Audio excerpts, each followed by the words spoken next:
Bonjour à toutes et à tous, bienvenue dans le podcast La Sueur. Bonjour mon cher Rust. Rust Salut Guillaume. qui est en mission. Il est en mission, donc n'hésitez pas, un maximum de j'aime pour Rust et un maximum d'encouragement pour lui, parce que là, vous avez quelqu'un... Alors, on se donne pour la cause, hein. On ne le dira jamais assez, on ne le dira jamais assez, et vous verrez bien évidemment très bientôt les fruits de son travail titanesque. Bon, alors, dernier podcast sur, vous connaissez le podcast classique, le jour du combat, les petites prédictions La Sueur, parce que on a cette fibre-là, on arrive à sentir un peu ce qui va se passer. Donc là, on voulait faire un point rapide, mon cher, sur Conor McGregor, parce que c'est vrai que son fameux je suis à 19-1 en carrière, je ne compte que les KO, ça a un petit peu surpris, même toute l'attitude, on voulait un petit peu en parler avec Rust. Lançons le générique. Ouais. Soit.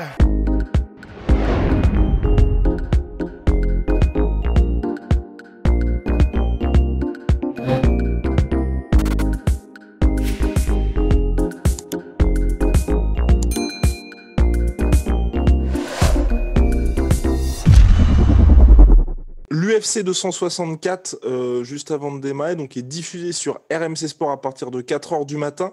Le pass combat à 7 € vous permet de regarder tout l'événement. On a mis ça dans le premier commentaire épinglé. Donc si ça vous intéresse et que vous n'êtes pas abonné à RMC Sport, n'hésitez pas à prendre le pass combat. Voilà, c'est parti pour le podcast. Alors, mon cher Conor McGregor, là, à l'approche du combat, il y a eu, on les attendait avec une grande impatience, les interviews. Donc, interview avec Ariel Helwani, avec Stephen A. Smith, Ross va vous en parler, qui était, on doutait un petit peu, mais là, franchement, superbe interview de Conor McGregor. Et puis, ces différentes prises de parole de l'Irlandais qu'on, de notre côté, en tout cas, un peu surpris.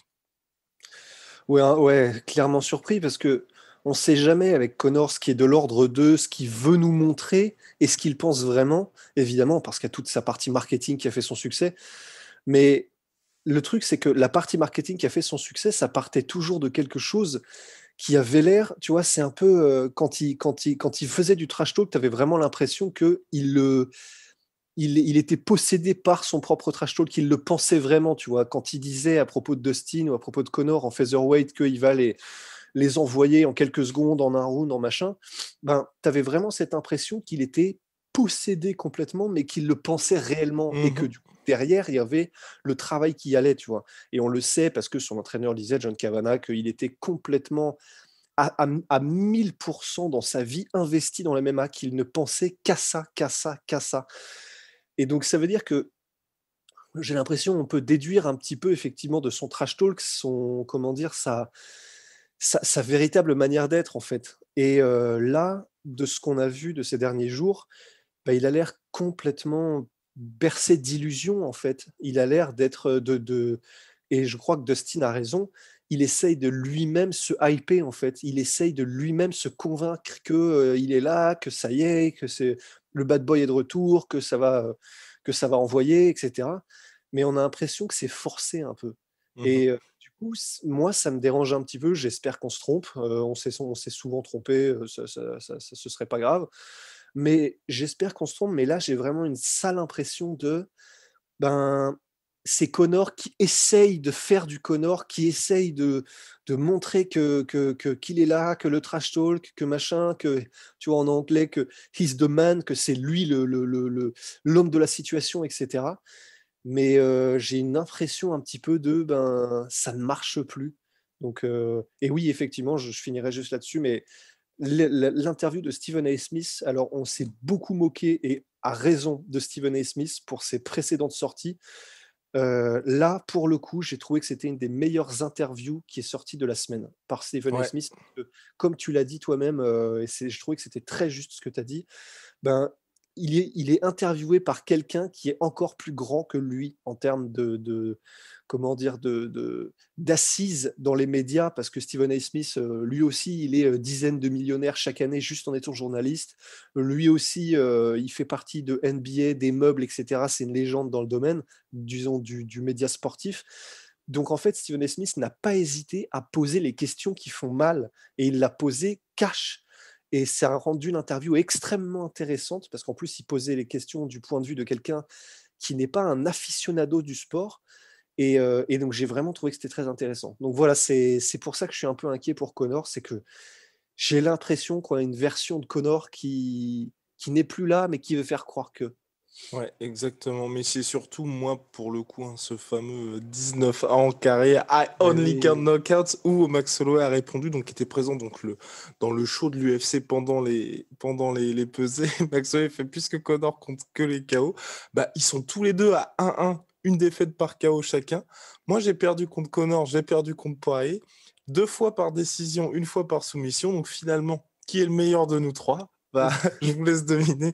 Non, mais voilà, c'est vrai que c'est ça le problème de Conor McGregor. Et il l'a dit aussi en interview, et c'est ce qui nous inquiète un petit peu. C'est vrai qu'il a dit, chaque fois que justement je suis en échec, ça me permet de revenir plus haut parce que c'est là que je me concentre, c'est là que j'analyse toute la situation, ce qui n'a pas été. Mais le fait d'être dans une situation comme ça, ou comme par exemple contre Ariel Helwani, où il explique qu'il n'y a pas eu de knockdown en fait, et que le knockdown c'était uniquement sa jambe. Bah, enfin, les images sont là quand même, hein, il n'y a pas que la jambe, hein. Enfin, il se prend quand même un crochet de Dustin Poirier qui est assez puissant, ce qui fait qu'ensuite il y a la perte de conscience. Et donc, il y a ce petit risque, en fait, de ne pas avoir fait les ajustements par rapport à ce qui s'est véritablement passé, mais par rapport à ce que McGregor a décidé qui s'était passé.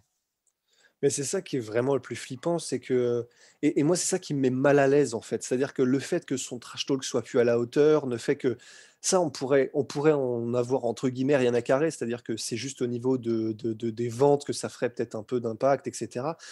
Mais l'important, c'est le combat et le truc, c'est que là, le fait qu'il ait une analyse qui ait l'air complètement aux fraises de ce qui s'est passé, alors ça peut être lui qui dit que, justement pour créer une sensation de malaise, parce que ça fait du drama de se dire: «Mais attends, il a pas pris les bonnes, les bonnes décisions parce que du coup, il n'a pas eu la bonne analyse, machin». Ça fait du drama, il le sait, il est suffisamment, comment dire, brillant au niveau de son approche marketing de lui-même et de son image pour pouvoir l'avoir fait exprès.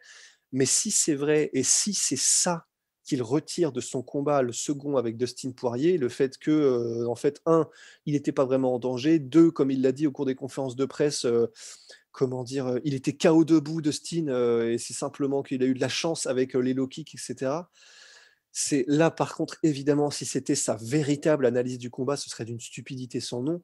Enfin, c'est idiot. Enfin, et je dis pas ça dans le sens, mais c'est idiot. C'est vraiment, si c'est vraiment ça son analyse, c'est bête.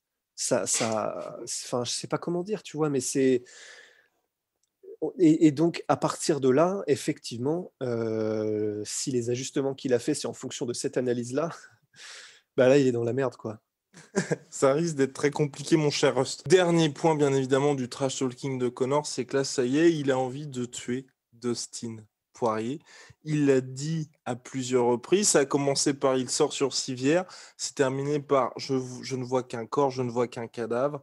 Et parce qu'il a dit lors de la pesée cérémoniale d'avant-combat, où Conor McGregor a tout simplement dit: dans 16 heures, cet homme va apprendre que si tu prends la gentillesse de quelqu'un pour une faiblesse, alors tu dois payer. Demain soir, je vais faire payer cet homme de sa vie et je suis sérieux. Tu es mort dans l'octogone demain soir. Ouais. Bon. Ouais, ouais. Bon, en soi, la phrase, c'est dans la vie, c'est vrai, hein. Never take kindness for je sais plus trop quoi. Attends, c'est quoi For déjà? Ne weakness. jamais prendre. Oui, voilà, c'est ça. For weakness. Ne jamais prendre la gentillesse pour de la faiblesse. Bon, ça, à la limite, c'est peut-être ce qu'il a dit de plus intéressant de ces dernières interviews. Enfin, disons de plus vrai par rapport à la vie réelle, tu vois. Mais le reste, bon, le fameux t'es mort. Enfin, je sais pas, il y a rien, quoi.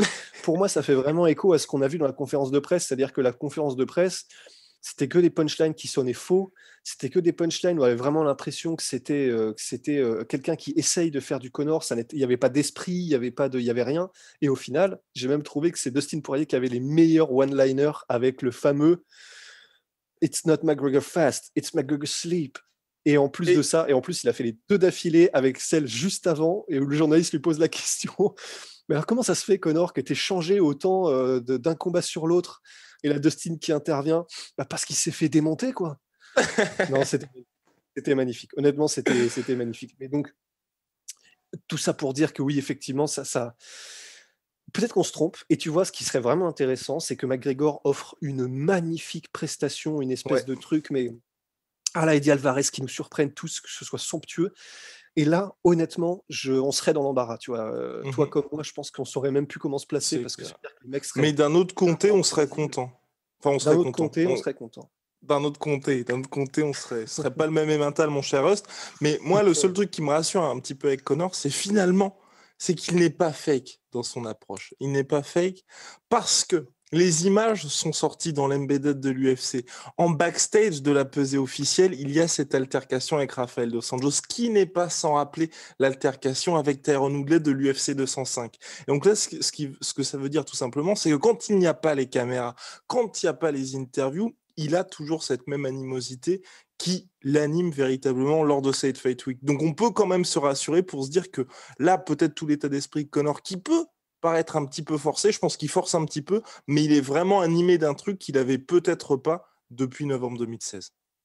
Mais enfin, tu penses que... Parce que moi, je me dis, c'est 2021, on est en juillet, on est à la mi-2021, là, maintenant, pour être tout à fait exact. Les caméras, il y en a partout, tout le temps, et tout le monde le sait, particulièrement dans les couloirs de l'UFC. Enfin, je Ne pense, tu dis vois. pas ça, ne dis pas ça, ne dis pas ça. Bon, enfin, Je me bref. dis, tu vois. Aïe, aïe, aïe. Non, mais c'est Donc, terrible. oui, c'est pour ça. En fait, je sais, moi aussi, je voudrais tellement qu'on se raccroche à des trucs, et peut-être que tu as raison.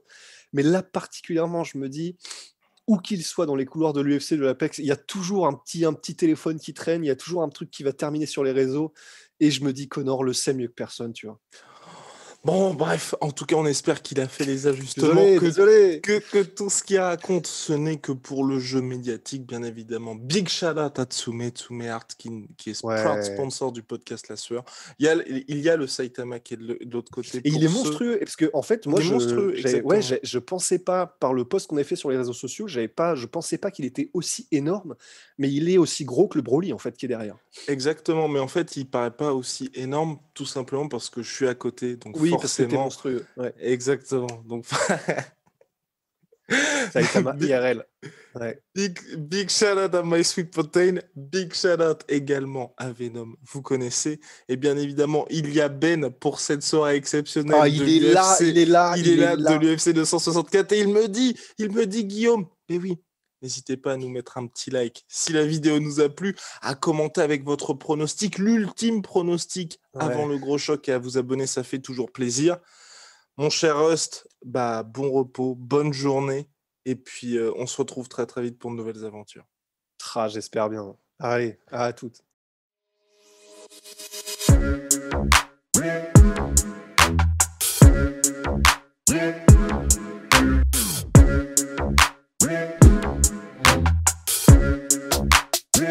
I'm fucking coming for you!